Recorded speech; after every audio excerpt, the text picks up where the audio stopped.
क्या हुआ जब केदारनाथ में घटा पुनर्जन्म का एक ऐसा चमत्कार जिसे देखकर आपके भी रोंगटे खड़े हो जाएंगे। आखिर किस प्रकार बाबा केदारनाथ ने एक पत्नी को पुनर्जन्म के रूप में एक बार फिर से अपने पति से मिलाया।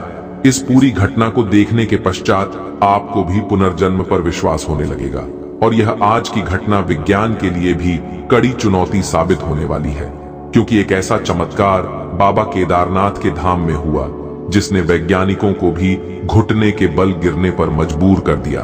और उस चमत्कार को देखकर अच्छे अच्छे नास्तिकों के होश उड़ गए। आज की वीडियो में बताएंगे, पूरा सच आप अंत तक देखते रहें। लेकिन सबसे पहले अगर आप बाबा केदारनाथ के सच्चे भक्त हैं तो वीडियो को अवश्य लाइक करें और कमेंट बॉक्स में सच्चे मन से जय श्री केदार अवश्य लिखिए।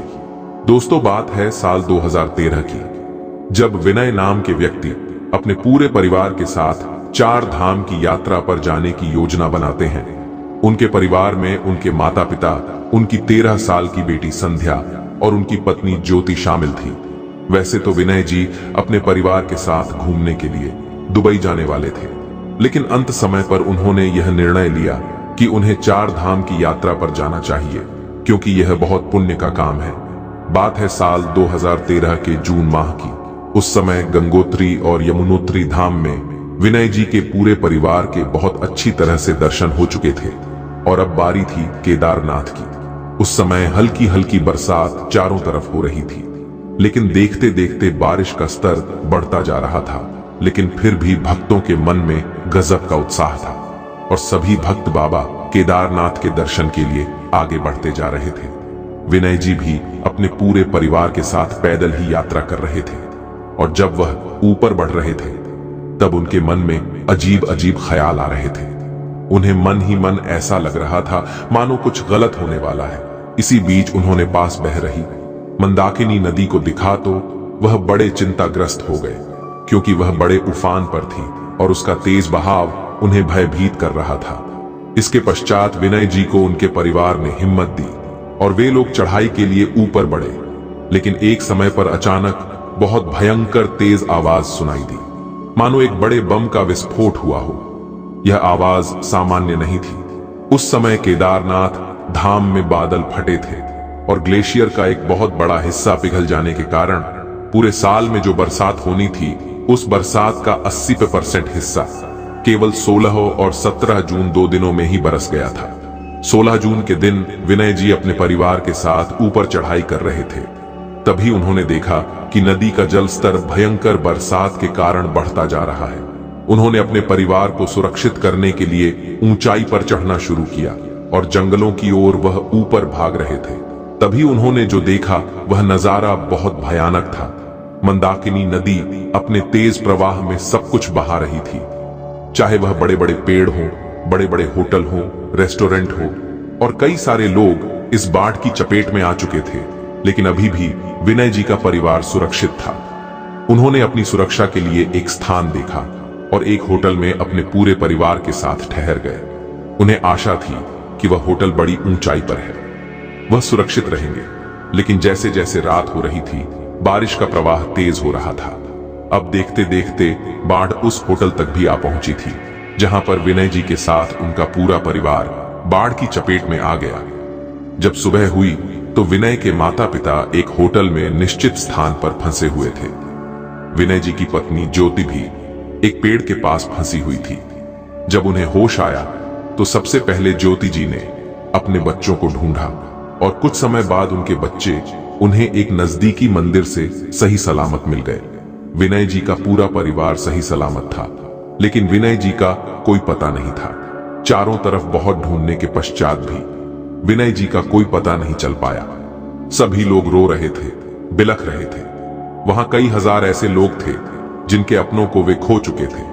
कई लोगों के तो शव भी नहीं मिल पाए थे। लेकिन एक परिवार के मुखिया के तौर पर विनय जी ने अपनी जिम्मेदारी बखूबी निभाई और अपने परिवार को हर स्थिति में सुरक्षित किया, अपनी जान का बलिदान देकर। कुछ समय पश्चात जब वायु सेवा को इस पूरी घटना के बारे में पता चला तो एक रेस्क्यू ऑपरेशन निकल गया और उसे क्षेत्र में जितने भी फंसे हुए लोग थे उन सभी का 10 से 15 दिनों के भीतर हेलीकॉप्टर के माध्यम से रेस्क्यू किया गया।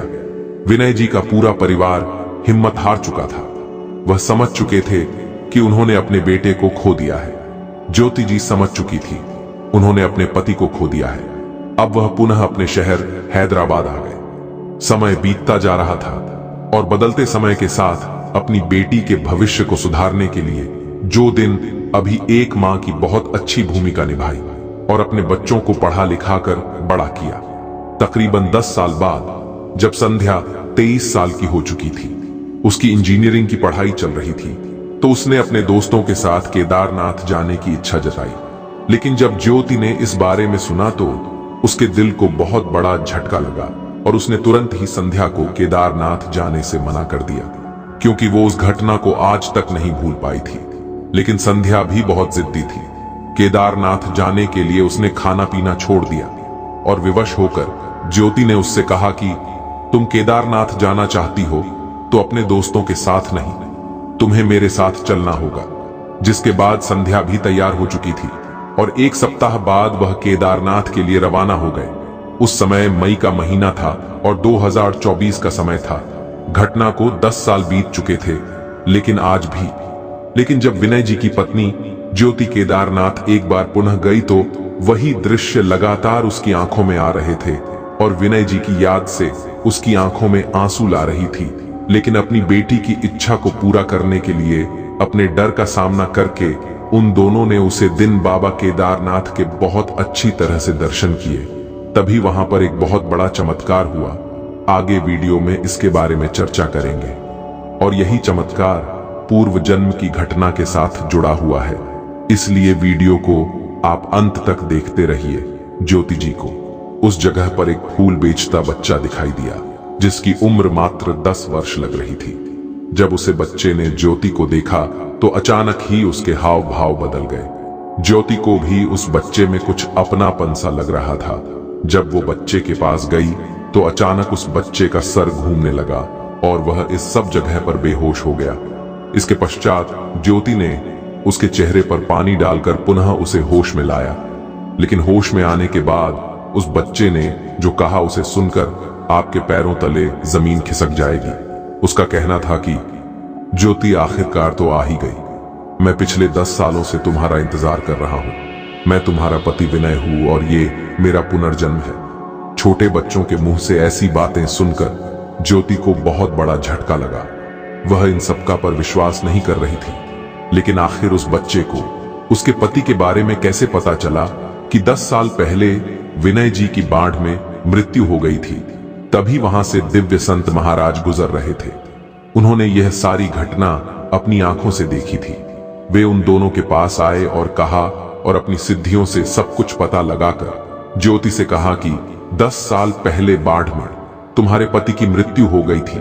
तभी महादेव की कृपा से उसका पुनर्जन्म भी केदारनाथ में ही हुआ और यह बच्चा ही पिछले जन्म में तुम्हारा पति था और आज इसकी उम्र भी 10 वर्ष है, क्योंकि उस घटना को केवल 10 वर्ष हुए हैं। यह सारी सच्चाई सुनकर ज्योति को भी बहुत बड़ा झटका लगा, लेकिन उसने भी सच को स्वीकार लिया, क्योंकि वह बच्चा जो भी बोल रहा था वह बातें एकदम सच थी। ज्योति और संध्या को आखिरकार विनय जी पुनः मिल गए थे, लेकिन एक बच्चे के तौर पर। इसके बाद पता चला कि उस बच्चे का तो इस दुनिया में कोई भी नहीं है। जन्म देते समय उसकी मां गुजर गई और पिता भी कहीं लापता थे। तो ज्योति उस बच्चों को अपने साथ अपने घर ले आई और उसका पालन पोषण अपने पैसों से करने लगी। भले ही वह विनय जी का पुनर्जन्म था, लेकिन वह उसे बच्चों को अपने बेटे की तरह रखती थी और उसकी मौजूदगी उन्हें विनय जी का एहसास कराती थी। यह सिलसिला जारी रहा। इसके बारे में कई न्यूज़पेपर और कई मीडिया न्यूज में दिखाया गया। यह अभी तक का केदारनाथ में घटा पुनर्जन्म का सबसे बड़ा चमत्कार बना, जिसे लेकर आप क्या विचारधारा रखते हैं? क्या पुनर्जन्म सच में होता है? हमें नीचे कमेंट बॉक्स में जरूर बताइएगा। वीडियो आपको पसंद आई हो तो आप लाइक करें, चैनल को सब्सक्राइब करें, ताकि आपको हमेशा ऐसी सत्य चमत्कारी घटनाएं देखने को मिलते रहे। अभी के लिए आप सभी दर्शकों को हर हर महादेव।